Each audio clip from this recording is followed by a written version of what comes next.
Aloha, Trespassers! Welcome back to my home and welcome back to my library. I'm so happy you're here for story time today because today I have one of my most favorite Hawaiian books to read with you. You may remember that I lived in Hawaii for several years with my family.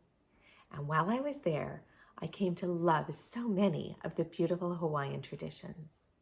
And one of the traditions that I most love is gathering around another family's table for a feast or a luau with delicious traditional Hawaiian foods. Because it doesn't matter if you've known each other for a very long time or a very short time, or even if you're really related, it doesn't matter because whenever you're gathered around a Hawaiian table with traditional Hawaiian foods, you're all considered a part of one big ohana. You probably already know that ohana means family. Well, you know about ohana meaning family, but you may not know about some of the very special traditional Hawaiian foods. Our story today is about one of those foods too. It's the food called poi. And poi is the most important food that you will ever find at any ohana table during a luau. Sit back and get comfortable. Today's story is called Ohana Means Family by Elima Loomis, illustrated by Kennard Pock. And here's our title page.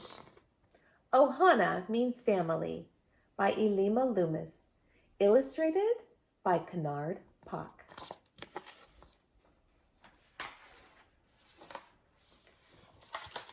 Take a really good look at this right here.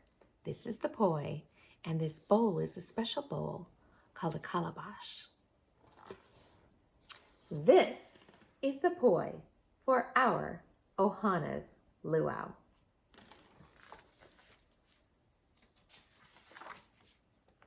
This is the kalo to make the poi for our ohana's luau.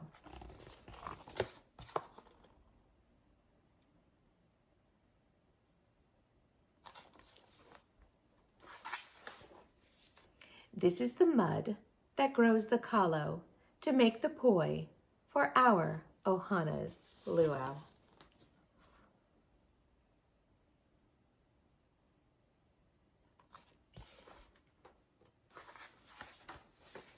This is the water, clear and cold, that covers the mud that grows the kalo to make the poi for our ohana's luau.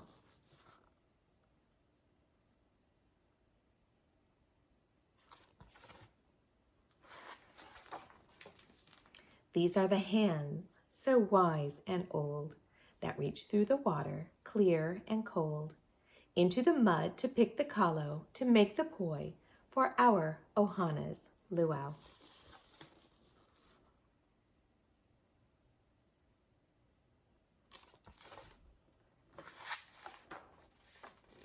This is the land that's never been sold, where work the hands so wise and old, that reach through the water, clear and cold, into the mud to pick the kalo to make the poi for our ohana's luau.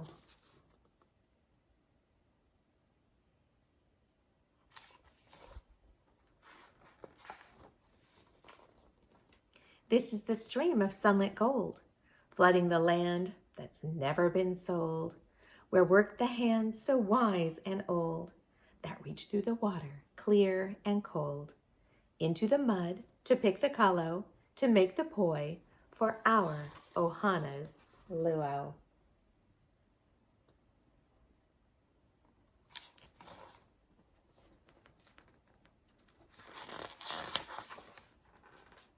This is the rain in the valley fold that feeds the stream of sunlit gold, flooding the land that's never been sold, where work the hands so wise and old, that reach through the water, clear and cold.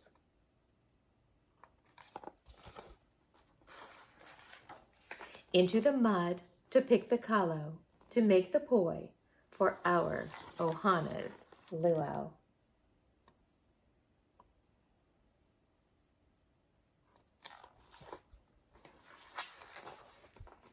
This is the wind on which stories are told, that lifts the rain to the valley fold, that feeds the stream of sunlit gold, flooding the land that's never been sold, where work the hands so wise and old, that reach through the water, clear and cold, and into the mud to pick the kalo, to make the poi for our Ohana's luau.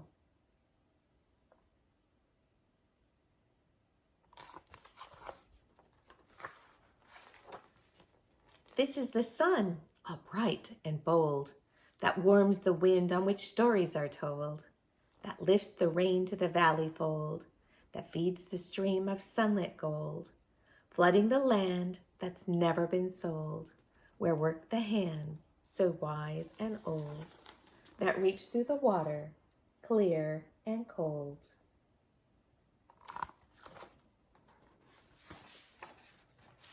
Into the mud to pick the kalo, to make the poi for our Ohana's luau.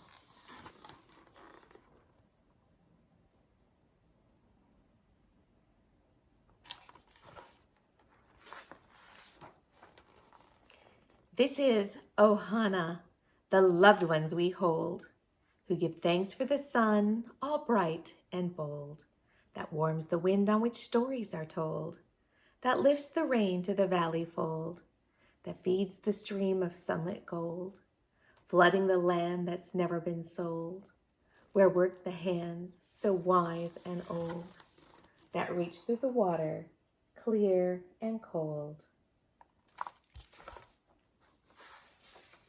And into the mud to pick the kalo, to make the poi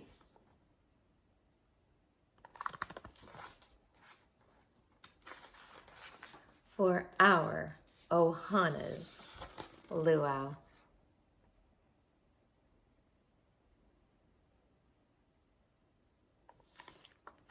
The end. But I'd like to share with you some of the notes from the back of the book.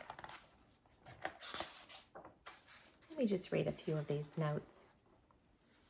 The origin of Kalo, also known as Taro, is directly connected to the genealogy of the Hawaiian people. In a story passed down from generation to generation, Waikea, the Sky Father, and his wife gave birth to a stillborn child and buried him near their home.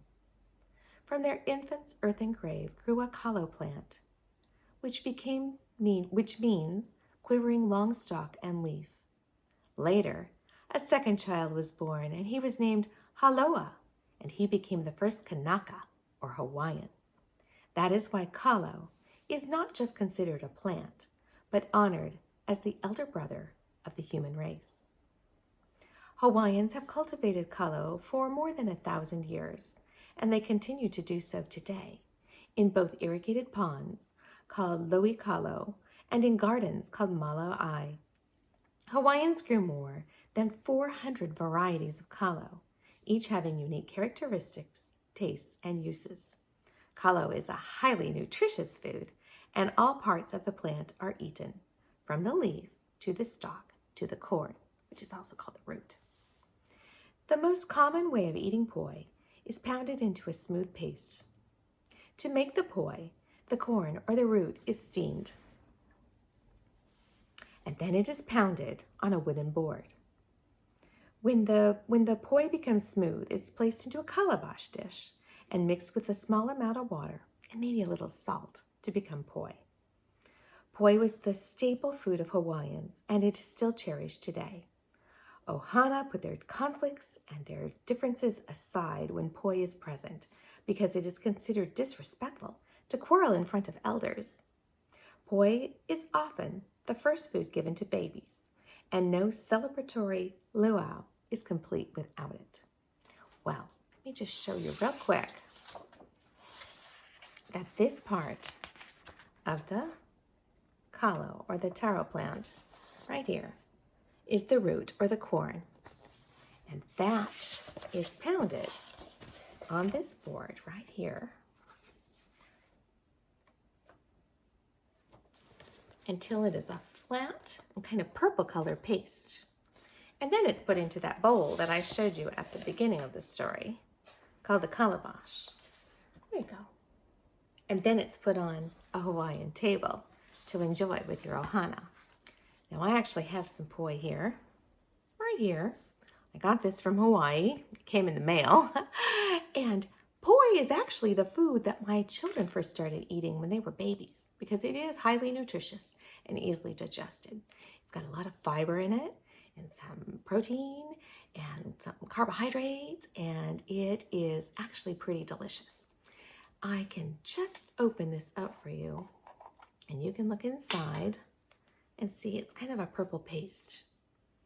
It maybe has a little bit of a bland or maybe an acquired taste, but it's really good if you dip maybe some fish in it, or if you let it sit for a few days, it ferments and it gets a little sour. It's kind of tangy. It tastes even better then. I happen to really like it. So let me just show you the traditional way to eat poi. You would, I'm not going to do this now, but I do have a calabash bowl. So you put it in here and you mix it with a little bit of water so it's the consistency that you like. And you can eat it with one finger or 2 fingers or 3 fingers. That's right. You're supposed to eat it with your fingers.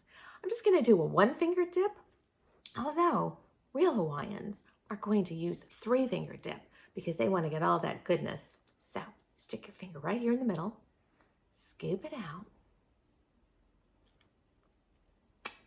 and lick it off your finger. It's bland, but I kind of like the taste. Now, this poi, I'm not going to eat it plain. I have a wonderful poi banana bread recipe. So I'm going to use this poi as an ingredient for my banana bread. And I have a feeling my banana bread is going to be truly ono, which is another Hawaiian word I love. Ono means delicious. So, trespassers, I hope that you enjoyed today's story as much as I enjoyed sharing it with you. And if you ever want to try some poi, give me a call. Maybe I'll have some poi banana bread to share with you. And until we read again, trespassers, I wish you aloha and a wonderful rest of your day. Go spend some time with your ohana, okay? Bye-bye.